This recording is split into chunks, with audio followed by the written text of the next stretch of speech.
Subscribe करिए हमारे channel target UP TET CTET को और बेल आइकन को दबाइए। हेलो फ्रेंड्स, मैं रेनू स्वागत करती हूँ आप सभी भावी अध्यापक एवं अध्यापिकाओं का आपके अपने channel target UP TET CTET में। दोस्तों, आज की वीडियो में हम पढ़ने वाले हैं यूपी टेट के संस्कृत के सिलेबस को। दोस्तों, आज की इस वीडियो में हम देखने वाले हैं आप लोग के यूपी टेट में संस्कृत विषय का सिलेबस कितना है और कौन कौन से टॉपिक हैं जो बहुत बहुत इंपॉर्टेंट है। तो आपके यूपी टेट का संस्कृत का सिलेबस यहाँ पर मैं अच्छे से डिस्कस करूंगी और हर एक टॉपिक को हम लोग बहुत बहुत अच्छे से पढ़ेंगे। बहुत आसान भाषा में मैं आपको पढ़ाने वाली हूँ और बहुत ही अच्छा लगेगा आपको पढ़ करके भी। दोस्तों, यहाँ पर चलिए हम देख लेते हैं क्या क्या आपको पढ़ना है और कौन कौन से चैप्टर ऐसे हैं जिनसे सबसे अधिक क्वेश्चन आते हैं। आपके लिए ये जानना बहुत बहुत जरूरी है। तो देखिए, यहाँ पर देखिए जो विषय वस्तु है, पहला है वर्ण विचार स्वर व्यंजन, यानी कि चाहे आप हिंदी पढ़िए या संस्कृत पढ़िए, आपको उसकी वर्णमाला का ज्ञान होना चाहिए, स्वरों का, व्यंजनों का ज्ञान होना चाहिए। और संस्कृत की जो वर्णमाला है और हिंदी की वर्णमाला है काफी हद तक मिलती जुलती है, केवल स्वर और व्यंजनों की संख्या में अंतर होता है, आप लोगों को पता ही है। और बहुत सारी चीजें क्या होती हैं, सेम ही होती हैं। अब देखिए माहेश्वर सूत्र के बारे में बहुत ही अच्छे से और बहुत ही आसानी से मैं आपको बताऊंगी और माहेश्वर सूत्र की सहायता से कैसे हम प्रत्याहार बनाते हैं, ये सब इतना इजी है दोस्तों कि आप लोग जब क्लास में पढ़ोगे, मैं पढ़ाऊंगी तो आपको खुद लगेगा कि बहुत ही आसानी से आप इसको कर लोगे और बहुत ही आसानी से आपको अच्छे नंबर भी मिल जाएंगे। संस्कृत में थोड़ी सी मेहनत आप करोगे, आपको बहुत अच्छा नंबर मिलेगा।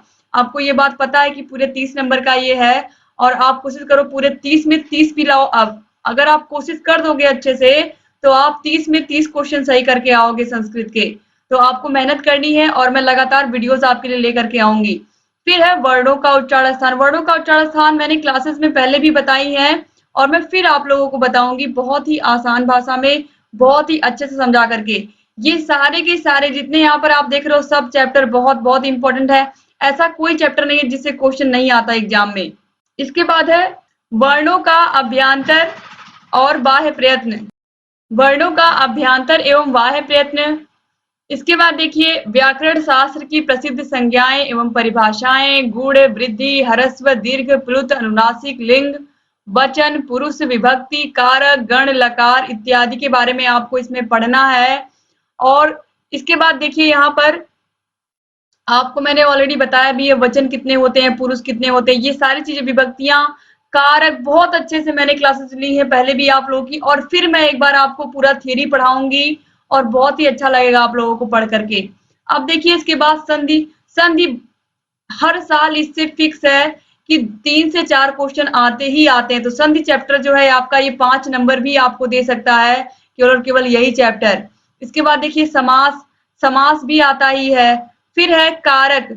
कारक के जितने भी सूत्र हैं बहुत ही आसानी से मैंने आप लोगों को लिखवाया है और समझाया भी है और फिर मैं पढ़ाऊंगी। मैंने बार बार कहा कि आप लोगों का पूरा सिलेबस जो है संस्कृत का फिर से मैं पढ़ाऊंगी, सारे previous year question paper solve करवाऊंगी और इतना प्रैक्टिस करवा दूंगी मैं आप लोगों की कि संस्कृत में आप लोगों के अच्छे से अच्छे नंबर आएंगे और आपको लगेगा कि आपके संस्कृत के साथ साथ आपकी हिंदी भी तैयार हो जा रही है। तो समास, संधि, कारक, ये जो 3 चैप्टर आप देख रहे हो, ये 3 चैप्टर लगभग आप ये कह सकते हो कि 40% क्वेश्चन यहाँ से आते हैं। संधि, समास, कारक और कारक के जितने भी सूत्र हैं, प्रमुख सूत्र सब मैंने लिखवाए हैं। आप लोग देखोगे, जब आप लोग पढ़ोगे अच्छे से क्लासेस लोगे तो आप देखोगे कितना आसान है ये सब चैप्टर।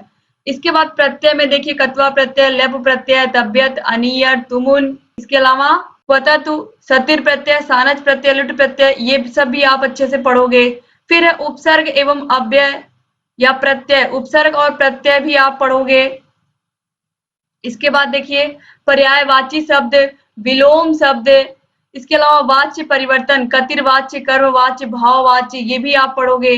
फिर है शरीर के अंगों के नाम, घर, परिवार, परिवेश में पशुओं के नाम, इसके अलावा निर्णायक, संदर्भ, पक्षी एवं घरेलू उपयोग की वस्तुओं के संस्कृत के नाम, यानी कि पशुओं के नाम संस्कृत में, पक्षियों के नाम संस्कृत में आपको आने चाहिए। घर में जो हम चीजें प्रयोग करते हैं, घर की चीजें, यानी कि अनाजों के नाम और भी जितने भी, यहाँ पर देखिए पशु पक्षियों के नाम के साथ साथ घर में जितने भी घरेलू चीजें हैं, जो घर में हम जो भी सामानों का प्रयोग करते हैं, चाहे वो अनाज हो, चाहे खाने की वस्तुएं, सारी चीजें क्या होंगी, सभी के हमको संस्कृत में नाम आने चाहिए। इसके अलावा फलों के नाम, फूलों के नाम, सभी के संस्कृत में नाम मैं आपको बताऊंगी। अब दोस्तों यहाँ पर देखिए शब्द रूप और धातु रूप हर साल एग्जाम में आता है, तो इस बार भी आएगा ही आएगा, इसमें कोई शक नहीं है।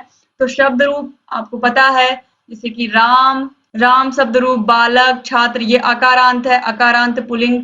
मतलब राम में देखिए माँ में क्या आ रहा है, आ रहा है, बालक में आ रहा है, छात्र में आ रहा है, लास्ट में जिनके आएगा वे अकारांत होंगे। और अगर पुल्लिंग है तो पुल्लिंग, तो अकारांत पुल्लिंग, चाहे राम हो, बालक हो, छात्र हो, ये सब क्या है, पुल्लिंग है। अब देखिए इकारांत पुल्लिंग, यानी कि जिनके लास्ट में, जिन वर्णों के लास्ट में आप देखिए क्या आएगा, छोटी ई की मात्रा आएगी। तो देखिए हरि में, मुनि में, कवि में देखिए छोटी ई की मात्रा आई, इसलिए ये इकारांत पुल्लिंग हो गए। तो इस तरीके से उकारांत पुल्लिंग, गुरु, भानु, साधु, इन सभी को मैंने ट्रिक के माध्यम से पहले भी आप लोगों को कराया है और फिर मैं आप लोगों को पढ़ाऊंगी क्लास में। तो इस तरीके से आपकी तैयारी बहुत बहुत बेहतर हो जाएगी संस्कृत की। फिर है ऋकारांत पुल्लिंग, पितृ, मातृ, जमातृ आदि। फिर अकारांत स्त्रीलिंग, रमा, बालिका, लता आदि। फिर इकारांत स्त्रीलिंग, नदी, जननी, नगरी आदि। फिर है ऋकारांत स्त्रीलिंग, मातृ, स्वस्त्री, दरिद्री आदि। फिर इसके बाद है अकारांत नपुंसकलिंग, फल, जल, ज्ञान आदि। इसके बाद देखिए सर्वनाम रूप, तद, एदत, यत, किम, सर्व, अस्मद, युष्मद, भवत, जैसे कि अहम, आवाम, वयम आप लोगों ने पढ़ा है इस तरीके से। अब देखिए धातु रूप में भू धातु, यानी कि भवति, भवता, भवंती, इस तरीके से। गम धातु गच्छति, गच्छता, गच्छन्ति। पठ धातु पठति, पठता, पठन्ति। इस सभी को मैंने आप लोगों को लर्न करना ट्रिक के माध्यम से बताया था और फिर मैं एक बार आप लोगों को बहुत अच्छे से समझाऊंगी, बहुत अच्छे से पढ़ाऊंगी, ताकि ये सब आपको याद हो जाए। चाहे धातु रूप हो या शब्द रूप हो, हर साल फिक्स है, इनसे 5 नंबर दोनों को मिला करके 5 से 6 नंबर आता ही आता है। फिर है संस्कृत में संख्याएं 1 से 100 तक गिनती, मैंने बहुत ही आसान भाषा में आप लोगों को समझाकर बताया है। और फिर मैं आप लोगों को जब मैं सिलेबस पढ़ाऊंगी, जब मैं नोट्स बनवाऊंगी, तो फिर मैं आपको बताऊंगी। कवियों और लेखकों की रचनाओं पर पहले भी वीडियोस बन चुकी हैं, फिर बनेंगी आपके लिए स्पेशली, ताकि आप लोग की तैयारी अच्छे से अच्छी हो पाए। एक बार फिर से हम रिवीजन करवाएंगे, फिर से हम पूरे नोट्स बना करके आपको देंगे। फिर है संस्कृत की शुक्तियां, ये बहुत इंपॉर्टेंट है। संस्कृत की शुक्तियां आपको लर्न करनी पड़ेंगी, वो भी मैं आपको करवाऊंगी। फिर देखिए इसके बाद यहाँ पर भाषा विकास के लिए कुछ, यहाँ पर देखिए भाषा विकास का अध्यापन, यानी कि संस्कृत का अध्यापन आप कैसे करते हैं। तो अधिगम और अर्जन, भाषा अध्यापन के सिद्धांत कौन कौन से हैं। सुनने और बोलने की भूमिका, किसी भी भाषा को सुन करके आप किस तरीके से बोलते हो। भाषा का कार्य, बालक इसे किस प्रकार एक उपकरण के रूप में प्रयोग करते हैं। मौखिक और लिखित रूप में विचारों के संप्रेषण के लिए किसी भाषा के अधिगम में व्याख्या, व्याकरण की भूमिका पर निर्णायक संदर्भ। फिर एक भिन्न कक्षा में भाषा पढ़ाने की चुनौतियां, भाषा की कठिनाइयां, त्रुटियां और विकार, यानी कि भाषा को सीखने में बच्चे कौन कौन सी गलतियां करते हैं, किस प्रकार से वर्तनी में गलतियां करते हैं, कैसे उनकी वर्तनी को सुधारा जाए। श्रुत लेख, सुलेख, अनुलेख, किस तरीके से उन्हें इस तरीके से पढ़ाया जाए भाषा को कि वह शुद्ध शुद्ध रूप से लिखना पढ़ना सीख जाए। भाषा कौशल आपको पता ही है, सुबोपली, सुनना, बोलना, पढ़ना, लिखना। भाषा बोधगम्यता, प्रवीणता का मूल्यांकन करना, यानी कि बोलना, सुनना, पढ़ना और लिखना। इसका किस तरीके से बच्चों का आप मूल्यांकन करेंगे। तो कुछ क्वेश्चन, 2 से 3 क्वेश्चन ऐसे आते हैं जो भाषा से आते हैं, जो मनोविज्ञान से आते हैं, आप ये भी कह सकते हो इसमें, जिनमें आपको सोच करके आंसर देना होता है। बाकी जो चीजें आप पढ़े रहोगे, अच्छे से समझे रहोगे, वही सारी चीजें आपके एग्जाम में आएंगी। तो इस तरीके से यहाँ पर देखिए अध्यापन में अधिगम सामग्री, पाठ्यपुस्तक, मल्टीमीडिया सामग्री, कक्षा का बहुभाषाई संसाधन। तो बस यही है दोस्तों। इस तरीके से यहाँ पर देखिए उपचारात्मक अध्यापन का मतलब तो आप समझते ही हो, बच्चे की जो भी कमी, जिस भी विषय में वह कमजोर है, उसकी कमियों को हम दूर करते हैं, तो वह क्या होता है, उपचारात्मक शिक्षण होता है। तो यहाँ पर आप देखिए आपका target UP TET CTET channel आपके सारे विषयों की तैयारी करा रहा है। तो आपके संस्कृत विषय की तैयारी आज से स्टार्ट हो गई। उम्मीद करती हूँ कि ये वीडियो आपको पसंद आई होगी और आप लोग इस वीडियो को अपने कॉलेज फ्रेंड्स को शेयर करना बिल्कुल नहीं भूलेंगे। आप लोग प्लीज अधिक से अधिक दोस्तों को इसको शेयर कर दीजिए, क्योंकि लगातार हमारे पास बहुत सारे कमेंट्स आ रहे थे कि प्लीज मैम संस्कृत की क्लास स्टार्ट करिए। दोस्तों आप लोगों की भारी डिमांड पर ही मैं ये स्टार्ट कर रही हूँ और मुझे पूरी उम्मीद है कि आप लोग मन से सारे वीडियोस को देखोगे भी और वीडियो को लाइक भी करोगे और अच्छे से कमेंट्स भी करके जाओगे। तो ऐसे ही आप चैनल से बने रहिए और अगर चैनल को सब्सक्राइब नहीं किया है तो प्लीज सब्सक्राइब कर दीजिए और बगल में घंटी का निशान है उसको भी प्रेस कर दीजिए, ताकि जो भी नई वीडियोस हम बनाते हैं उसका नोटिफिकेशन आपके पास समय से जाए। और आप बिना मिस किए सारे वीडियोस को ऐसे ही देखते रहें। यहाँ आई बटन पर भी क्लिक करके आपको सारे वीडियोस की लिंक मिल जाएगी। यूपी टेट की तैयारी कैसे करें, यूपी टेट में बुक्स कौन से लें, कम समय में आप तैयारी कैसे कर सकते हैं, कौन कौन सी ऐसी स्ट्रेटजी है जिसको आप अपना करके आसानी से सभी विषयों में अच्छा स्कोर कर सकते हैं। इस तरीके की वीडियोस मैंने बनाई हैं, उनको आप देखिए। डिस्क्रिप्शन बॉक्स, कमेंट बॉक्स में आपको सारे विषयों की लिंक मिल जाएगी। और हर एक विषय को आप देखिए। मनोविज्ञान में खुद पढ़ा रही हूँ, संस्कृत में स्टार्ट ही कर दी हूँ, तो आप लोग की तैयारी बेहतर से बेहतर हो, इसके लिए मैं पूरा प्रयास कर रही हूँ। डिस्क्रिप्शन बॉक्स, कमेंट बॉक्स में A to Z सारे वीडियोस की लिंक आपको मिल जाएगी, अब तक जितनी भी यूपी टेट में वीडियोस बनाई गई हैं। और दोस्तों, आप लोगों को हर एक विषय की फ्री PDF हम दे रहे हैं, बिल्कुल फ्री। हमारा एक ही उद्देश्य है कि आप लोग अच्छा स्कोर करें, आप लोग अच्छा नंबर पाएं और आप लोग अपने सपने को, अपने माता पिता के सपने को पूरा करें और हमारे भी सपने को पूरा करें, क्योंकि हम लगातार आपके साथ पिछले 2 सालों से मेहनत कर रहे हैं और हम चाह रहे हैं कि आगे भी आपके साथ ऐसे ही हमारा संबंध बना रहे। हमारा जो target UP TET CTET family है, ये लगातार बढ़ती रहे और आपका प्यार हमें ऐसे ही मिलता रहे। आप लोग हमें मोटिवेट करिए, वीडियोस को शेयर करिए और ऐसे हमारे वीडियोस को देखते रहिए। ऐसे आपका प्यार मिलता रहेगा, आपका विश्वास मिलता रहेगा, तो हम लोग भी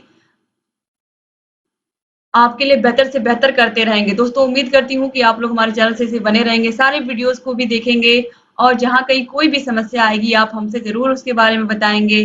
सारे वीडियोस को आप देखिए, अपनी तैयारी को बेहतर बनाइए और लगातार UP TET CTET target UP TET CTET channel से बने रहिए, सारे वीडियोस को देखते रहिए और बेस्ट से बेस्ट तैयारी करते रहिए।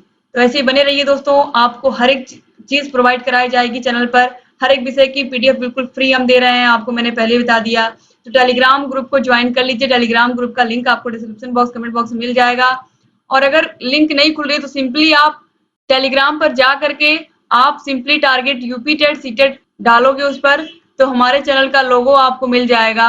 हमारे चैनल का लोगो येलो कलर का, उसमें TUC लिखा हुआ है, तो वह आसानी से आपको मिल जाएगा। तो वहां पर जा करके भी आप हमारे चैनल से जुड़ सकते हैं और सारे के सारे विषयों की फ्री PDF प्राप्त कर सकते हैं। तो चैनल से बने रहिए, सारे वीडियोस को देखते रहिए, जहाँ कहीं कोई भी समस्या आए हमसे बताते रहिए। एक बार फिर से आप सभी भाई बहनों का बहुत बहुत शुक्रिया वीडियो को पूरा देखने के लिए। उम्मीद करती हूँ कि आप सभी अपने सपने को भी साकार करेंगे और अपने माता पिता के सपने को भी। और हमारा भी उद्देश्य यही है कि आप लोग जल्दी से जल्दी शिक्षक बने और अपने अपने स्कूलों में जाएं, बच्चों को पढ़ाएं, देश का भविष्य बनाएं और हमारा राष्ट्र, हमारा देश आगे बढ़े। मेरे सभी प्यारे भाइयों बहनों, आप लोग चैनल से बने रहिए और सारे वीडियोस को देखते रहिए। तो अपना ख्याल रखिएगा, अपने परिवार का भी ख्याल रखिएगा और हमसे ऐसे ही जुड़े रहिएगा। जय हिंद दोस्तों।